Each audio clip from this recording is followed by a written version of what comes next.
The secret Cold War of the African continent.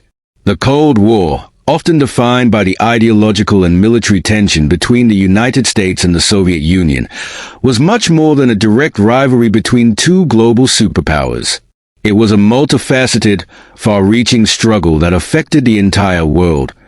And nowhere was this more complex than in Africa. The continent, rich in resources and strategically located, became the battleground for a covert and often deadly war that was fought not just on the front lines but in the shadows. The Cold War in Africa was characterized by secret operations, proxy wars, insurgencies, and a delicate dance of diplomacy. It involved the backing of insurgent groups, intelligence operations, clandestine deals, and the strategic manipulation of African leaders and movements by the superpowers. The Cold War context and Africa's strategic importance. As the Cold War took hold in the late 1940s, Africa was at the crossroads of immense global change. The majority of African countries were still under colonial rule, but the winds of independence were sweeping across the continent. Newly liberated states became key pawns in the global battle between communism and capitalism. Africa's natural resources, diamonds, gold, oil, and other minerals, were prized by both the Soviet Union and the United States. Control over these resources, or at least influence over them, became an integral part of each superpower's strategy. At the same time, the Cold War was more than just about economic interests. It was about ideology. The Soviet Union, led by Joseph Stalin and later by leaders like Nikita Khrushchev, promoted Marxist-Leninist socialism as the answer to the injustices faced by colonized nations. On the other side, the United States and its Western allies, led by the likes of Presidents Truman and Eisenhower, sought to contain communism and promote democracy through capitalism. Covert operations and proxy wars. The heart of Africa's Cold War. The Cold War in Africa was defined by proxy wars, where superpowers supported opposing factions within African nations, not always overtly but through covert operations, arms supplies, and financial backing. This often meant funding insurgents, rebels, and political movements that aligned with either the communist or capitalist ideology. But behind these movements were African leaders and organizations with their own goals, adding layers of complexity to the geopolitics of the time. The Congo crisis and the rise of Patrice Lumumba.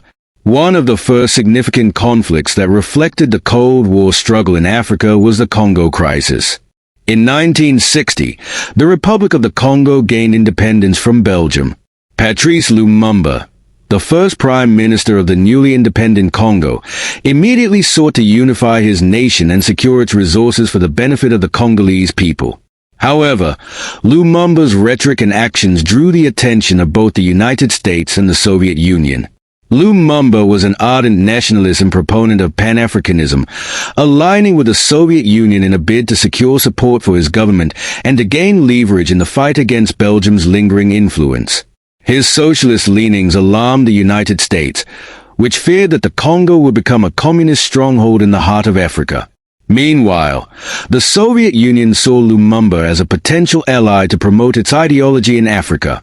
In response to Lumumba's alignment with the USSR, the CIA orchestrated covert operations to undermine his government. They provided support to anti-Lumumba factions, including the secessionist movement in Katanga, led by Moise Tshom, and even considered plans to assassinate Lumumba. Ultimately, Lumumba was overthrown in a coup backed by Belgian forces and Western powers, marking the beginning of a turbulent period for the Congo. Meanwhile, the Soviets were busy in other parts of Africa, aligning themselves with groups that sought to overthrow colonial or imperial structures. In Ethiopia, they supported the revolutionary Derg regime in 1974, which overthrew Emperor Haile Selassie and became a Marxist government. Ethiopia became a critical ally for the USSR in East Africa, providing a base for Soviet influence in the region. The Angolan Civil War, superpower proxy struggle. Another pivotal battleground in Africa during the Cold War was Angola. Following its independence from Portugal in 1975, Angola descended into a brutal civil war that would last for decades. The three primary factions, the MPLA, People's Movement for the Liberation of Angola, UNITA, National Union for the Total Independence of Angola, and FNLA, National Front for the Liberation of Angola, all had international backing, making the conflict a direct extension of the Cold War. The MPLA, led by Agostinho Neto, was Marxist and received substantial support from the Soviet Union and its allies, including Cuba, which sent thousands of troops to assist the MPLA. Meanwhile, the United States, fearing the spread of communism, backed the anti-communist UNITA, led by Jonas Savimbi, providing them with arms and training. The civil war in Angola became a proxy war, with each superpower fighting through local factions, often with no regard for the human cost. The influence of Cuban forces in Angola is a remarkable example of Cold War interventionism in Africa. Cuba, a Soviet ally, sent over 36,000 troops to fight on behalf of the MPLA, even conducting direct military operations against UNITA and its Western-backed forces. This intervention transformed Angola into a hotbed of international Cold War rivalry, with African nations being used as pawns in a far larger geopolitical game.